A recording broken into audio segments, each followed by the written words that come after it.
నోరూరించి tasty అల్లం పచ్చడి చేసుకోవాలంటే ఎలాగో చెప్తాను ఈ వీడియోలో. ముందుగా అల్లం తీసుకుందాము. మంచిగా దాన్ని వాటర్ వేసి నీట్గా కడుక్కుందాము. ఏ మట్టి లేకుండా నీట్గా కడుక్కొని దాన్ని శుభ్రంగా కడుక్కోవాలి. తర్వాత కడుక్కున్నది పక్కన పెట్టి మనకి సరిపడే చింతపండు ఒక చిన్న బౌల్లో తీసుకొని నానబెట్టుకోవాలి. తర్వాత కడుక్కున్న జింజర్ని తీసుకొని ఒక షార్ప్ ఎడ్జ్ ఉన్న స్పూన్ తీసుకొని నీట్గా దాన్ని చెక్కుంటే చాలా ఈజీగా వచ్చేస్తుంది దాని పొట్టు.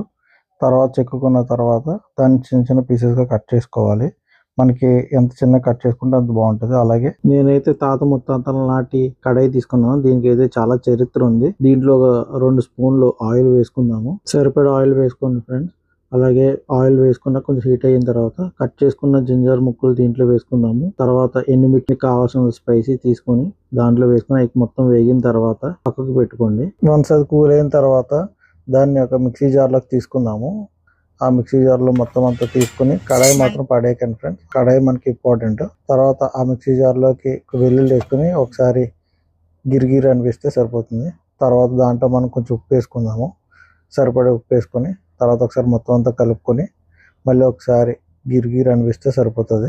మరి ఎక్కువ గిరిగిరి అవసరం లేదు. మనం పక్కకు పెట్టుకునే చింతపండు ఉంది కదా, ఆ చింతపండు రసాన్ని మనం ఇందాక ఏదైతే కడాయి ఉందో కడాయిలో కొంచెం వాటర్ పోసి ఆ వాటర్ ని సరిపడేంత మనకి కన్సిస్టెన్సీలో ఆ మిక్సీ జార్ లో పోసి వన్స్ పోసిన తర్వాత చుట్టుపక్కల ఉన్నదంతా కలుపుకొని దాంతో పాటు కొంచెం బెల్లం కూడా వేసి అంతా వేసిన తర్వాత మూత కొంచెం గట్టిగా పట్టుకొని మళ్ళీ లాస్ట్ గా ఒకసారి గిరిగిరి అనిపిస్తే సరిపోతుంది friend.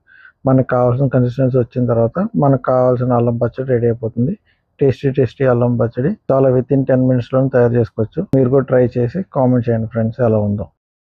Please like, share, subscribe friends. మళ్ళీ ఇంకో కొత్త వీడియోతో మీ ముందుకు వస్తాను. Bye friends.